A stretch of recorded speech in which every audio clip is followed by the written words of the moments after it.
Olá pessoal do terceiro ano, tudo bom com vocês? Eu estou aqui para a gente dar uma revisada nas nossas atividades que eu passei para vocês, né? Em meio a essa pandemia, a gente vai ficar se vendo assim, em algumas aulas virtuais, tá certo? Eu passei para vocês uma atividade relacionada a cristianismo e filosofia, tá certo? À medida que eu for respondendo as questões e vocês tirando suas dúvidas, eu vou comentando mais um pouquinho sobre esse assunto, tá certo?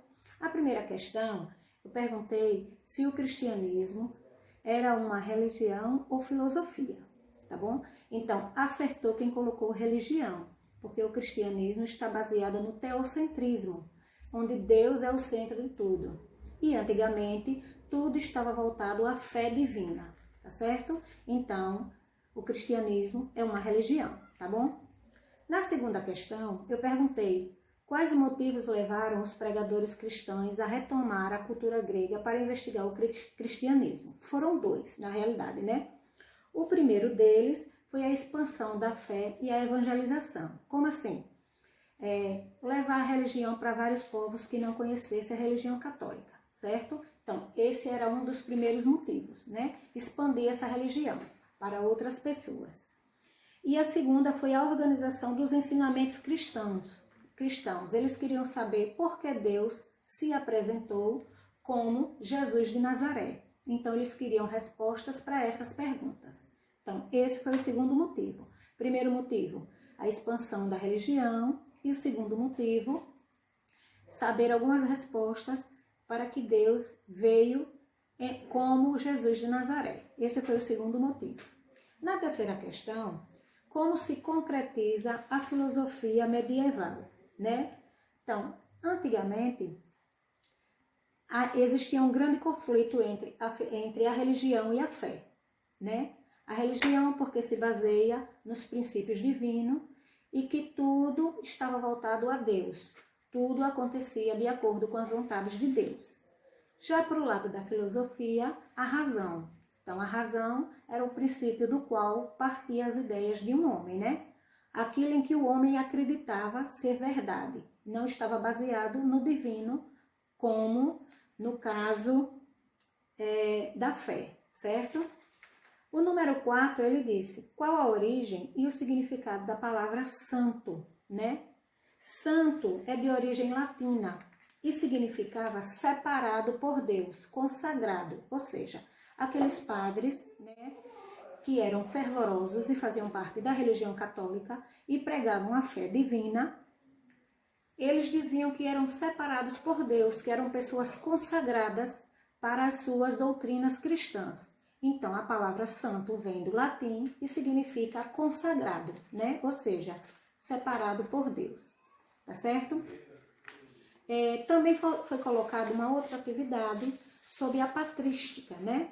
A patrística, que também é uma corrente filosófica que levou esse nome por conta dos padres jesuítas, né? Dos padres da Igreja Católica, desculpa, né? Então, por ser formadas por padres, a patrística ela recebeu esse nome, certo?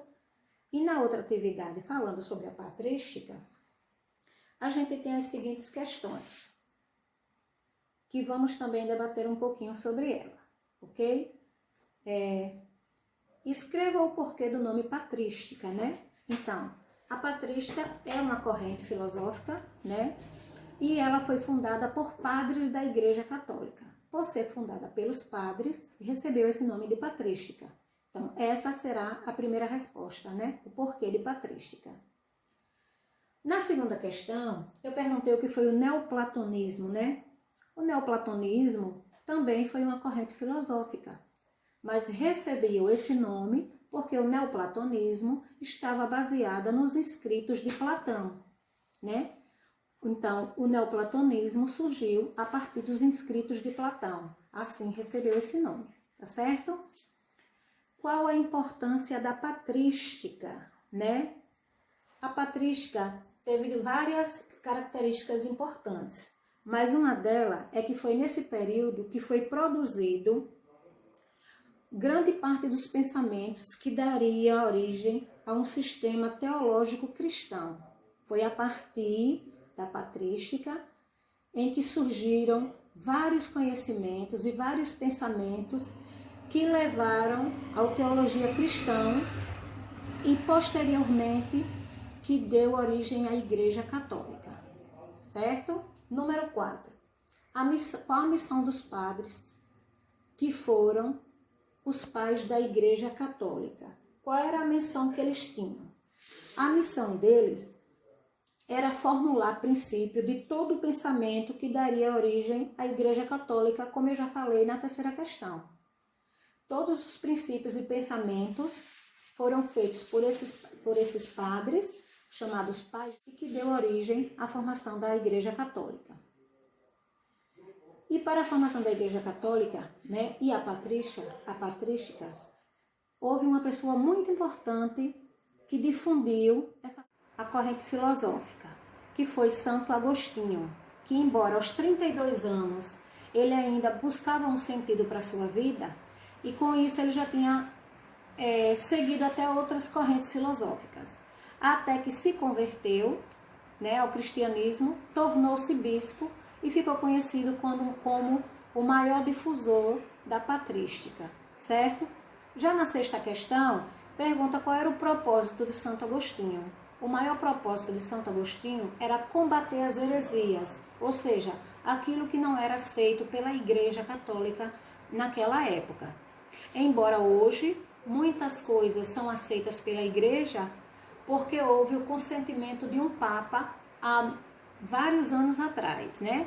Há muito tempo atrás. Mas antigamente muitas coisas que acontecem hoje na Igreja eram consideradas heresias, como por exemplo, orações aos mortos, antigamente, na Idade Média, era considerada heresia, né? Anos depois foi aceito por um Papa, né? E aí hoje não é mais considerada heresia. Não só isso, como outras coisas, tá certo? Espero que a gente tenha corrigido, que vocês tenham feito as atividades, né? Que tenham tirado suas dúvidas, tá bom? E até a próxima aula. Tchau!